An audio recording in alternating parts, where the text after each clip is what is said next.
Hey, what's up guys? Jay here and welcome back to another Throne and Liberty Guide to Healing. Today I'm going to give you guys a live commentary of me running a dungeon with random people through Death's Abyss. I'd like to give you guys my thought process and then also apply some of the things we talked about in my last video, which was a beginner's guide to PvE healing. And so remember in that video, I talked a lot about doing AoE heals and making sure that we're actually healing when people are hurt.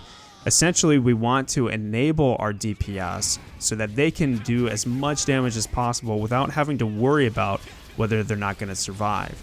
And so for this instance, I always make sure to cast my AoE spells like Fountain of Life right at the beginning of a fight so that I can make sure that my DPS is all healthy and ready to go for the fight. And I always make sure that my cursor is on the tank. But as you notice here, I used Fountain of Life plus Clay's Salvation, and then I throw down the flash arrow to make sure that I hit everyone to get some passive healing as well as doing some damage to the Arbiter, who is threatening us pretty bad right now.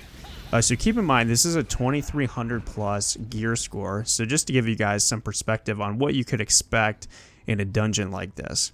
But my thought process is always keep the tank up. That's your #1 priority. He's the one that's going to be kiting the dungeon. He's going to be leading the dungeon essentially. So he's the most vital role.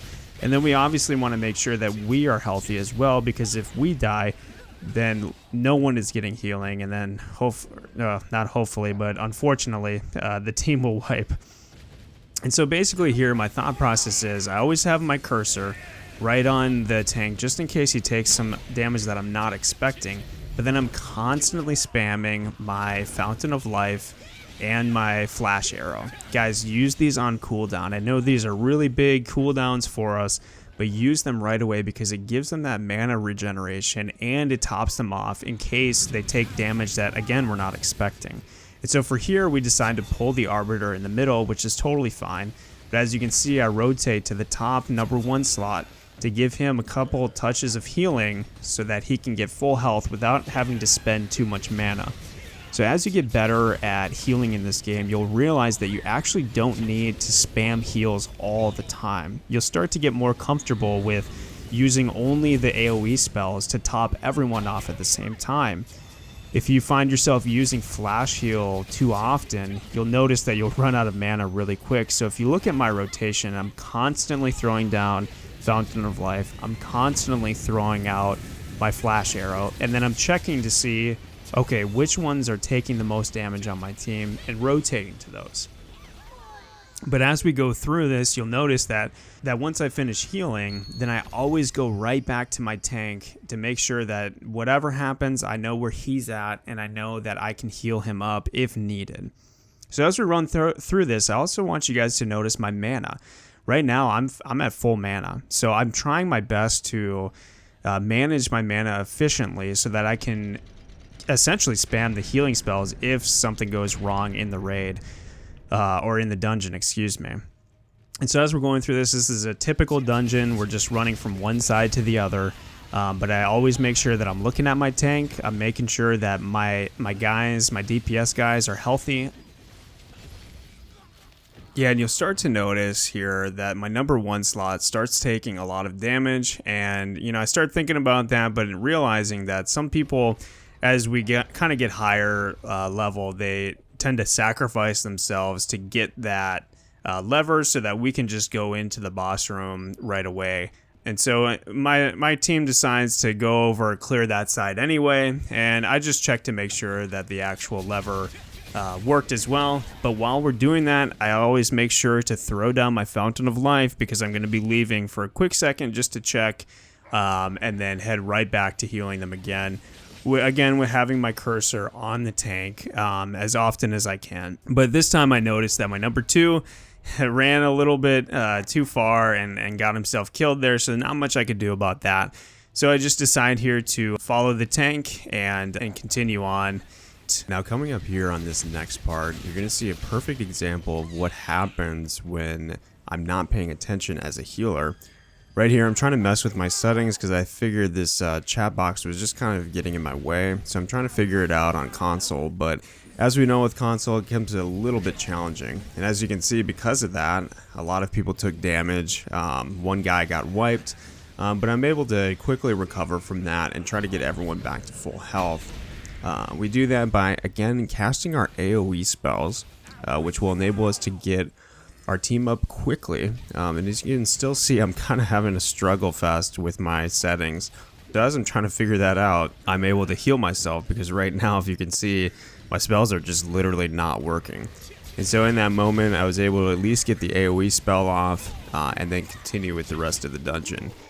So as we go into this boss fight, we all know that this guy has a wipe mechanic. And so as we're thinking as a healer, we want to try our best to prepare for that. And so what I like to do is I always just, again, spam my AoE healing spells right on the tank and as many people as I can while I walk in it to get some mana up as well. But as you can see, we took some damage there, and I was able to get our health back up by quickly using Clay's Salvation.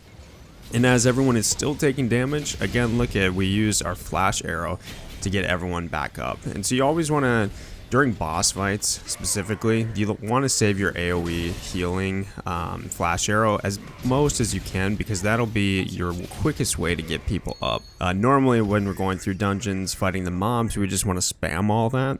But during boss fights, it is crucial to save them for certain opportunities.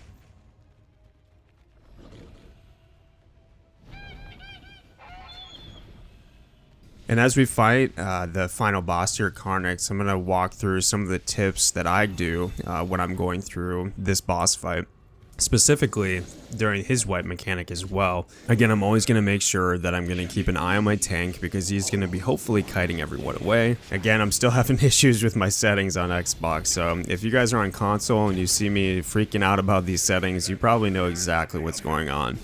So as we're fighting this, we get into his first ability, right? And so for you, if you ever get this on you, a quick tip, don't run to the corners when you have the daggers chasing you, or the scythes.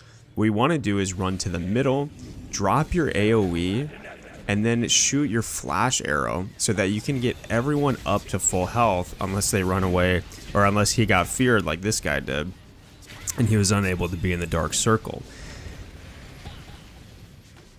So remember, if you have the scythes chasing you, don't run to the corners, because then the Karnix will eventually teleport to you and you'll take a lot more damage than you need.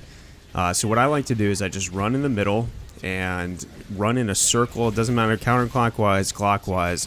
You'll be able to kite this away from the rest of the team and keep damage off of yourself as well. And so in this fight, again, I'm always making sure that I have my cursor over our tank just to make sure he's going to take unnecessary damage.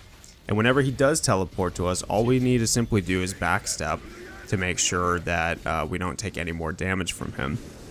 And so we're going to go through this again.